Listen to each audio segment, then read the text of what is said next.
हुजूर जिसको झूठा कहते, फजर में क्यों नहीं उठते? नींद नहीं खुलती। ट्रेन पकड़ने के लिए नींद खुलती है, फ्लाइट पकड़ने के लिए नींद खुलती है, 6000 और 8000 की नौकरी पे जाने के लिए नींद खुलती है, और हुजूर की आंखों की ठंडक के लिए नींद नहीं खुलती। बल्कि बड़ी माजरत के साथ मेरे अजीज, 3 बजे तक जलसे में जग सकते हैं, मगर फजर की नमाज में 10 बजे उठ नहीं सकते। जिस कौम को हुजूर झूठा कह के उससे मुंह फेर ले, वो कौम कैसे तरक्की करेगी? इस तरह के एक नहीं 1000 जलसे कर लो, कामयाबी नहीं मिल सकती। अगर कामयाबी चाहते हो तो हुजूर की नजर चाहिए। अरे इंसान तो इंसान है, अगर हुजूर पहाड़ पे प्यार की नजर डाल दे तो वो पहाड़ भी जन्नती हो जाता है। ये नहीं फरमाया कि ओहद मुझसे मोहब्बत करता है, मैं ओहद से मोहब्बत करता हूं, ये जन्नत में जाए। पत्थर को जन्नती बना दे प्यार की नजर डालकर। सुतून हन्नाना को, एक दरख्त के सूखे तने को जन्नती बना दे एक नजर। उनकी नजर की बात है, लेकिन याद रखना जिस पे नजर पड़ती है, जिस पे नजर पड़ती है, फिर वो मुजरिम नहीं रह जाता। मेरे पास हजारों दलीलें हैं, एक दलील ये भी दे दूं। कुतुबुल अक़ताब सरकार कुतुबुद्दीन बख्तियार काकी कहते हैं, अक्सर गरीब नवाज आंख बंद करके बैठे रहते थे, कभी कभी आंख खोलते थे, और आंख खोलकर जिसको देख लेते थे उसको वली बना देते थे। जब गरीब नवाज नजर डालकर वली बनाते हैं तो रसूलुल्लाह की नजर पड़ जाए तो आदमी क्या बन सकता है? हम नमाजी क्यों नहीं बन पा रहे हैं? निगाहे रसूल से महरूम तो नहीं, सूद के धंधे क्यों कर रहे? ये आप पर, आप जाने। अल्लाह करे मुझ पे भी नजर पड़ जाए और आप पर भी नजर पड़ जाए, हमारे हाल की इस्लाह हो जाए। बातें बहुत कहने को याद आती है, लेकिन अगर मैं गुफ्तगू तवील करता हूं तो एक साहब बाकी हैं, शायर साहब, वो महरूम रह जाएंगे। और मैं नहीं चाहता कि मेरे 10 मिनट की तकरीर बढ़ जाने से किसी का हक मैं अपने हाथ में ले लूं, इसलिए कि अच्छी गुफ्तगू के लिए 10 मिनट ही काफी है। और किसी ने कहा था अगर हजरत तशरीफ लाए तो फिर उनको मौका नहीं मिलेगा। नहीं मिलेगा, मैं जानता हूं, नहीं हो पाएगा, मजमा बिखरेगा, वो होगा। ठीक ठीक ठीक है, तो मैं एक बात आपके सामने रख दूं, इश्क के हवाले से और हुजूर की नजर ही के हवाले से एक बात रख दूं। अल्लाह जिसको वाकई हुजूर से इश्क हो जाता है, फिर वो जन्नत और जहन्नम का नहीं सोचता। तवज्जो कर, जिसको हुजूर का इश्क हो जाता है वो जन्नत और जहन्नम का नहीं सोचता, फिर वो हुजूर की सिर्फ खुशी का सोचता है बस। अब यहां बहुत नाजुक बात आती है, हुजूर की खुशी का सोचता है। वो सोचता है कि मैं ऐसा काम ना करूं जिससे हुजूर का दिल दुखे। फकी अबुल्लाह समरकंदी अपनी किताब तंबीहुल गाफिलीन में लिखते हैं कि सैयदना फारूक आजम का कौल है, तवज्जो से सुन। अब आपने हुक्म दिया है तो मैं बोल रहा हूं, आप मेरी बात पे ध्यान देते। बस आपने 10 मिनट का टाइम दिया, मैंने 10 मिनट बोलता हूं, लेकिन सुन ले गौर से। मैं फिर कहता हूं, मैं कोई खतीब आदमी नहीं हूं, मुकर्रिर नहीं हूं। मेरी मजबूरी सबसे बड़ी है कि मैं मुकर्रिर नहीं हूं। आप मुकर्रिर को एक फन आता है कि लोगों को वो किस तरीके से बांध के रखे, और वो तरतीब से बोलता है। मेरे पास कोई तरतीब नहीं है, मेरे जबान पर जो बात अल्लाह जारी कर देता है उसके करम से, बस मैं वो दिल का दर्द आपके जो वो सीने पे उंडेलना चाहता हूँ। फिर आप इधर उधर हरकत करेंगे तो वो जहन से निकल जाए। मैंने जिंदगी में कभी तकरीर याद नहीं की, मैं तकरीर याद करके नहीं आता। अगर हम याद करके आएंगे तो फिर बोलते रहे, लेकिन यहाँ याद नहीं, याद अल्लाह बस करम फरमाए हाल पर। तो अर्ज क्या कर रहा था कि फारूक आजम का कौल है, अगर तुम छोटे से छोटा गुनाह भी करते हो तो तुम कब्र में रसूलुल्लाह को रंजीदा करते हो, उनका दिल दुखाते हो। यहां छोटे बड़े गुनाह का मसला ही नहीं है, छोटा गुनाह भी करोगे तो कब्र में किसका दिल दुखेगा? अल्लाह के रसूल का। अब यहां थोड़ा गौर कर लो, अगर कोई मां का दिल दुखाए, मां का, तो मरते वक्त तो उसकी जबान पे कलेमा नहीं आता। जो मां का दिल एक बार दुखा दे, मरते वक्त तो उसकी जबान पे कलेमा नहीं आता। जो रसूलुल्लाह का दिल दुखाए, बताओ, अगर चेहरे से दाढ़ी मुंडा रहे हो और गटरों में फिकवा रहे हो, हराम काम कर रहे हो, फिल्में देख रहे हो, गंदी सीरियलें, गंदी पिक्चरें देख रहे हो, फहश गाने सुन रहे हो, औरतों के साथ नाजायज दोस्ती कर रहे हो, मौलाना को पता है कि नहीं पता, लेकिन मौला रसूलुल्लाह को जरूर पता है, क्योंकि वो हमारी जानों से ज्यादा करीब है। मैं सुन्नियों के मजमे में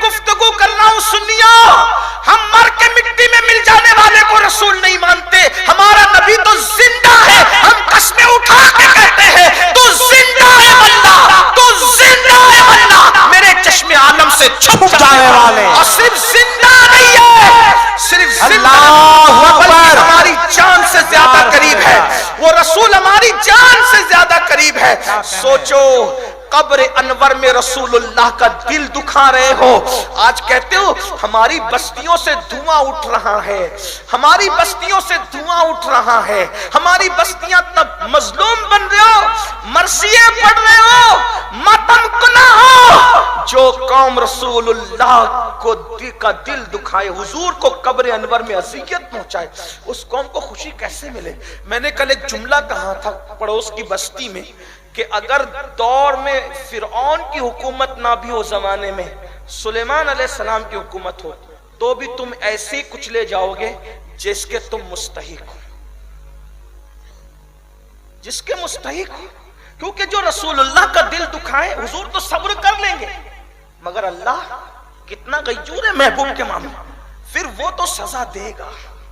भाई सिर्फ वली की तौहीन करने पर, वली का दिल दुखाने पे अल्लाह जंग का ऐलान कर दे, तो जो कौम एक दिन में हजारों मर्तबा नबी का दिल दुखाए कलमा पढ़ के, आप ये जो तलवारें हैं, ये जो मुसीबतें हैं, हाथ किसी का भी हो, मुसल्लत खुदा की की हुई है, ये अल्लाह की मुसल्लत की हुई है। जानते हैं हलाकू और चंगेज खान ने जब कौम पापी हुई ना, तो मुसलमानों की खोपड़ियों में उन्होंने शराबें पी, मुसलमानों की खोपड़ियों में शराबें पी गई। कब? जब मुसलमान जानी हुआ, जब मुसलमान पापी हुआ, जब मुसलमान मुजरिम हुआ। तौबा कर लो, अल्लाह को राजी कर लो, उसके रसूल को राजी कर लो, वरना ये जो हालात है बड़े मुख्तसर है, इसके बाद जो हालात आएंगे कोई पनाह नहीं देगा, कहीं पनाह नहीं मिलेगी। इकबाल ने एक सदी पहले रोना रोते कहा था, न संभलोगे तो मिट जाओगे, ए हिंदी मुसलमानों तुम्हारी दास्तां तक भी न होगी दास्तानों में। तो आज क्या कर रहा था, जो आशिक होता है ना सच्चा, वो नबी के दिल का ख्याल कर, वहां जन्नत और जहन्नम की फिर उतनी फिक्र नहीं होती, वहां पर तो असल महबूब के दिल का ख्याल होता है। इस सिलसिले में एक रिवायत आई है किताबुत तव्वाबीन के अंदर लिखी हुई है, उसको मैं अपने अल्फाज के जामे में पेश कर रहा हूं। एक जवान, उसका नाम था इब्ने अब्दुल रहमान, मैं नाम नहीं लेता, इब्ने वल्दियत से मैं पेश करता हूं। इब्ने अब्दुल रहमान उस जवान का नाम था। एक मर्तबा वो जवान रस्ते से किसी काम से हुजूर ने भेजा था, गुजर रहे थे, एक नहाती हुई औरत पर उनकी नजर पड़े, उस जवान की, इब्ने अब्दुल रहमान की नजर की, गुस्ल कर, अब औरत गुस्ल कर रही हो तो नजर पड़े तो क्या देखा होगा इनसे। लेकिन हदीस पाक है, अगर नाजायज मंजर पर नजर पड़े और फौरन फेर लो तो ये गुनाह नहीं, ये गुनाह नहीं है, बल्कि हदीस है अगर औरत पर नजर पड़े और आदमी ये सोच कर कि अल्लाह देख रहा है फौरन फेर ले, तो अल्लाह उसी वक्त उसको जन्नते नईम का मुस्तहिक कराएगा।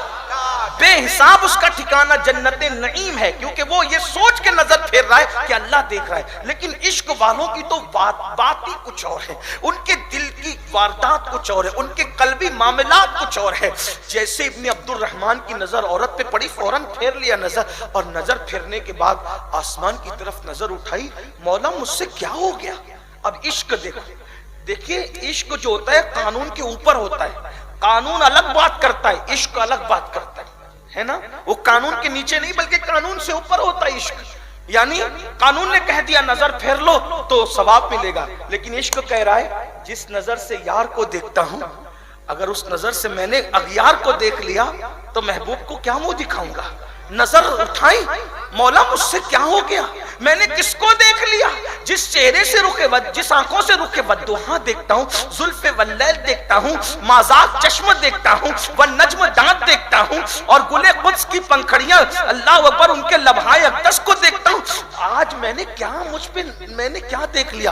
क्या कहते हैं पता है, मौला मुझे माफ कर दे, या जो तू चाहे सजा दे, अंदाज आशिकों का देख, तू मुझे माफ कर दे या जो चाहे सजा दे दे, लेकिन एक अर्जी है मौला, इस बात की खबर मेरे महबूब को मत होने देना, अगर उनको खबर हो गई तो उनका दिल टूटेगा। मेरे नजदीक हर सजा सहना आसान है, लेकिन महबूब का दिल टूट जाए मेरे लिए इससे बड़ी कोई बात नहीं। सोचो, एक औरत को नहाते हुए अचानक नजर पड़ गई, चेहरा फेर कर, ये गैरत है।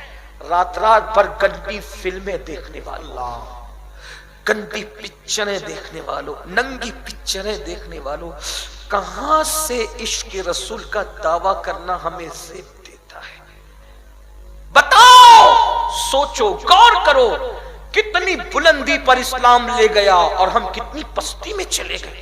وہ جوان رات دن کہہ رہا ہے، اب جس کام سے اس جوان کو بھیجا گیا تھا وہ جوان واپس پلٹ کر حضور کی بارگاہ میں نہیں گیا، بلکہ ایک جنگل میں وہ جوان چلا گیا ابن عبد الرحمن، اور رات و دن کہتا ہے اللہ مجھے یا معاف کر دے یا مجھے کوئی سزا دے دے، بس میرے محبوب کو اس کی خبر، دیوانگی ہے، میرے محبوب کو اس کی خبر مت ہونے دینا ورنہ دل ٹوٹ جائے گا، دل ٹوٹ جائے گا۔ ایک دن، دو دن، ایک ہفتہ، دو ہفتہ، 40 دن اسی میں گزر گئے۔ حضور علیہ السلام نے بار بار پوچھا ابن عبد الرحمن نہیں دکھتا، کہاں گیا؟ صحابہ کہتے ہیں حضور پتہ نہیں، کوئی خبر ہی نہیں اس کی۔ ایک دن میرے آقا نے 40 دن گزرنے کے بعد فرمایا اے عمر اور اے سلمان فارسی، تم دونوں جاؤ اور جا کر کے فلاں جنگل میں بیٹھا ہوا ہے وہ اور رو رہا ہے، اس کو میرے پاس لے کر کے آؤ۔ جب سلمان فارسی اور فاروق اعظم گئے تو دیکھا ایک چرواہا ہے، بکریاں چرا رہا ہے۔ اس سے پوچھا کہ ہمارا بھائی ابن عبد الرحمن تمہیں دکھا ہے؟ تو وہ کہتا ہے تمہارا بھائی کون ہے میں نہیں جانتا، اتنا جانتا ہوں ایک جوان ہے، اس سے کوئی غلطی ہو گئی اور وہ اپنی غلطی اپنے محبوب سے چھپانا چاہتا ہے، جنگل میں جب وہ روتا ہے تو پورا جنگل سوگوار ہو جاتا ہے۔ فاروق اعظم نے کہا سلمان مل گئے ابن عبد الرحمن۔ چرواہے سے پوچھا کہاں ہے وہ؟ تو چرواہے نے کہا میں نہیں جانتا کہاں ہے، رات کا انتظار کرو، جب رات ہوگی تو اس کے رونے کی آواز آئے گی۔ رات ہوئی، رات نے اپنی سیاہ چادر کو جب جنگل پر ڈال دیا اور سیاہ چادر جب وہ رات کی تن گئی جنگل پر تو کیا ہوا؟ اچانک رونے کی آواز آئی، اللہ مجھ سے کیا ہو گیا؟ یا مجھے سزا دے یا معاف کر دے، مگر میری غلطی، میرے گناہ کی اطلاع میرے محبوب کو مت ہونے دینا ورنہ ان کا دل ٹوٹے گا۔ پہنچے، پوچھا ابن عبد الرحمن کیا حال کیا تو نے؟ چل اللہ کے رسول بلاتے۔ ابن عبد الرحمن نے کہا عمر میرے بھائی حضور نے بلایا ہے، انکار نہیں کرتا، لیکن ایک احسان کر یاد رکھوں گا۔ کیا؟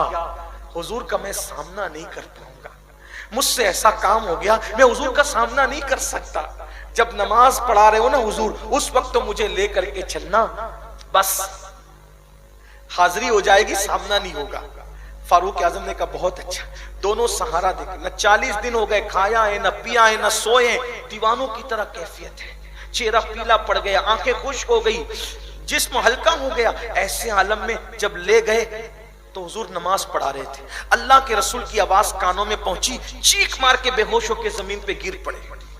حضور نے نماز پڑھائی، پوچھا کہاں ابن عبد الرحمن؟ صحابہ نے کہا حضور وہ تو بے ہوش ہو گئے۔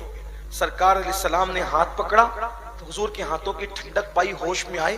ہوش میں آئے تو کہا یا رسول اللہ میرے گناہ کی خبر آپ کو تو نہیں پہنچی نا؟ اب وہ تو عالم غیب تھے، کیا کہنے، کیا کہنے، لیکن پردے ڈالنے کا انداز بھی کیا تھا۔ سرکار نے فرمایا ابن عبد الرحمن کیا ہو گیا؟ حضور ایسا کچھ ہو گیا، اب میرے جسم میں خون نہیں ہے، ایسا لگتا ہے چونٹیاں چل رہی ہے میرے جسم میں۔ آقا حضور آپ کا دل تو نہیں ٹوٹا نا؟ آپ کو خبر تو نہیں پہنچی نا میرے گناہ کی؟ سرکار نے فرمایا ابن عبد الرحمن میرے اللہ نے مجھے ایک ایسی آیت بتائی ہے، نازل فرمائی ہے، اگر کتنا بھی بڑا مجرم اس کو پڑھ لے تو اللہ اس کو ہر گناہ سے پاک کر دیتا ہے۔ میں تجھے وہ آیت پڑھا دیتا ہوں، تو وہ آیت پڑھ لے، اللہ سب معاف کر دے گا۔ حضور نے پڑھائی، ہم بھی تصور میں پڑھ لیں۔ آقا نے فرمایا پڑھو ربنا آتنا فی الدنیا حسنہ وفی الآخرۃ حسنہ وقنا عذاب النار۔ کہا یہ جو آیت پڑھے گا وہ معاف کر دیا جاتا ہے۔ لیکن ابن عبد الرحمن نے کہا مگر آقا مجھ سے تو بہت بڑی غلطی ہو گئی۔ صحابہ سے کہا اس کو گھر لے جاؤ، پہنچاؤ گھر۔ 8 دن ہو گئے، پھر گھر کے باہر نہیں نکلے۔ پوچھا کہاں ابن عبد الرحمن؟ حضور وہ مر جائے گا، نہ کھاتا ہے نہ پیتا ہے، بس یہ کہتا ہے مجھ سے کیا ہو گیا، میرے محبوب کا دل تو نہیں دکھ گیا، ان کو یہ اطلاع تو نہیں ہو گئی۔ حضور نے کہا چلو آج چل کر اس کو ہم کچھ کر دیں گے۔ آقا آئے، سر بالی انہیں رحمت کی ادا لائی ہے، حال بگڑا ہے تو بیمار کی پن آئی ہے۔ آ کر کے ابن عبد الرحمن کے بستر پہ بیٹھ گئے اور ان سے کہا کیا حال ہے؟ کہا حضور حال برا ہے، آپ کا دل تو نہیں ٹوٹا نا؟ آپ کو اطلاع تو نہیں ہوئی نا میرے گناہ کی؟ سرکار کریم، کیسے کریم، میرے کریم نے چور حاکم سے چھپا کرتے ہیں یا اس کے خلاف، تیرے دامن میں چھپے چور انوکھا تیرا، ڈھونڈا ہی کرے صدر قیامت کے سپاہی، وہ کس کو ملے جو تیرے دامن میں چھپا ہو۔ اللہ اکبر، تمہارا نام مصیبت میں جب لیا ہوگا، ہمارا بگڑا ہوا کام بن گیا ہوگا، گناہ گار پہ جب لطف آپ کا ہوگا، کیا بغیر کیا، بے کیا کیا ہوگا۔ حضور نے سر اٹھایا، اپنی گود میں رکھا، انہوں نے دھیرے دھیرے سر کھسکا کر زمین پہ گرا لیا۔ آقا نے پوچھا، ابن عبد الرحمن، تو نے سر ہماری گود سے کیوں ہٹایا؟ سوچو تو صحیح، کیا مقدر ہے، حضور کی نالین کسی کے سر پہ رکھ دو تو وہ بادشاہوں سے بڑا ہو جاتا ہے، حضور جس کا سر اپنی گود میں لے لے اس جوان کا مقدر کیا ہوگا۔ ہائے ہائے، ہزاروں پارسائی اس گناہی پر قربان ہے کہ حضور جس کے سر کو اپنی گود میں لے لے، حالانکہ وہ تو کوئی گناہ تھا ہی نہیں، وہ تو ناکرتا جرم تھا، لیکن عشق کی آواز تھی۔ جیسے ہی سر زمین پہ گرایا، پوچھا کیوں گرا لیا؟ عرض کی آقا، یہ پاپی آنکھیں جس سر میں ہو وہ سر اس قابل نہیں ہے کہ آپ کی معصوم گود میں رک سکے۔ حضور آپ کی گود بہت مقدس ہے، میں بہت پاپی ہوں آقا، اور سر گرا لیا۔ سر گرایا، پھر سر رکھا، پھر سر گرایا۔ آقا پر وہی آئی، محبوب تیرے عشق میں اتنا رو چکا ہے یہ کہ اگر یہ پوری امت کے برابر بھی پاپ لے کر آئے تو بھی ہم اسے بخش دیں۔ آپ کے دل کا خیال کرتے ہوئے، آپ کے دل کا خیال کرتے ہوئے اتنے آنسو بہا چکا ہے، اگر یہ پوری امت کے برابر، اولین اور آخرین کے برابر بھی جرائم لے کر آئے تو بھی بخش دیں گے، اس کے آنسوؤں کی اور تیرے پیار کی وجہ سے۔ بس حضور نے فرمایا، دیکھو اس کے لیے کیا حکم آیا۔ ابن عبد الرحمن سے کہا، ابن عبد الرحمن دیکھ اللہ نے تیرے لیے کیا حکم نازل کیا۔ ابن عبد الرحمن ساری طاقت سمیٹ کے بیٹھ گئے۔ کیا کہا میرے اللہ نے؟ اللہ نے کہا، عشق رسول میں دل رسول کا خیال کر کے اتنا رو چکا ہے تو کہ اگر ساری قوم کے برابر بھی تو جرائم لے کر آئے تو بھی اللہ تجھے بخش دے۔ اتنا سننا تھا، صحابہ مچل گئے، ابھی کھڑا ہوگا، ابھی چلنے لگے گا، اور ابھی ہمارے درمیان محفل کی زینت بنے گا، لیکن عشق واہ عشق، ایک چیخ ماری، میں نے کیا کیا، یار نے کیا کیا، چیخ مار کے زمین پہ گر گئے۔ صحابہ نے جسم کو ہلایا، سرکار نے فرمایا اس کو مت ہلاؤ، ایک ناکردہ جرم کے احساس نے اس کی جان لے لی ہے، میرے دل کے خیال کے احساس نے اس کی جان لے لی ہے، اسے غسل دو، کفن پہناؤ، جنازہ تیار کرو، میں خود اس کے جنازے میں شرکت کروں گا۔ اور جب جنازہ تیار ہوا، عاشق کا جنازہ ہے، بڑی دھوم سے نکلے۔ جب جنازہ اٹھا تو پیچھے پیچھے اللہ کے رسول چل رہے ہیں، لیکن انگلیاں رکھ کر کے چلتے ہیں۔ صحابہ نے کہا، آقا اس کے جنازے میں آپ انگلیاں رکھ کر چل رہے ہیں؟ آقا فرماتے ہیں، اس کے جنازے میں 70,000 فرشتے آسمان سے زمین پر آئے ہیں اور اس کے جنازے میں شریک ہوئے ہیں، تو میں کیوں نہ، زمین تنگ ہو گئی مدینے کی، گلیاں تنگ ہو گئی مدینے کی، پیر رکھنے کی جگہ نہیں ہے، اس لیے میں پیر رکھ کر کے نہیں بلکہ انگلیاں رکھ کر چل رہا ہوں۔ یہ تھے عاشق لوگ، عاشقان رسول ان کو کہتے تھے۔ آج کیا ہو گیا، ہم جرم کر لیں، پاپ کر لیں، جرائم کر لیں، کچھ بھی کر لیں، ہمیں احساس ہی نہیں ہوتا، نبی کا دل خوش ہو یا دل دکھے احساس ہی نہیں ہوتا، نبی راضی ہو یا ناراض ہو احساس ہی نہیں ہوتا، حضور رخ کریں یا رخ پھیر لیں احساس ہی نہیں ہوتا۔ میرے بھائیوں، آج احساس نہیں ہو رہا ہے، کل احساس ہوگا۔ میرے امام نے کہا تھا، آج لے ان کی پناہ، آج مدد مانگ ان سے، پھر نہ مانیں گے قیامت میں اگر مان گیا۔ یاد رکھنا، یہ شعر اوروں کے لیے بھی تو پڑھا ہے آپ نے، لیکن اپنے لیے بھی تو ایک بار سوچئے، ان کو منانا اوروں سے زیادہ ہماری ذمہ داری ہے۔ آج لے ان کی پناہ، آج مدد مانگ ان سے، پھر نہ مانیں گے قیامت میں اگر مان گیا۔ یہی جرائم، یہی پاپ، یہی سود، یہی جوا، یہی حرام کاریاں رہی تو حضور کو جب قیامت میں منانے جاؤ گے اور حضور رخ پھیر لیں گے تو بتاؤ کیا ہوگا۔ اللہ آپ پہ مجھ پہ رحم کر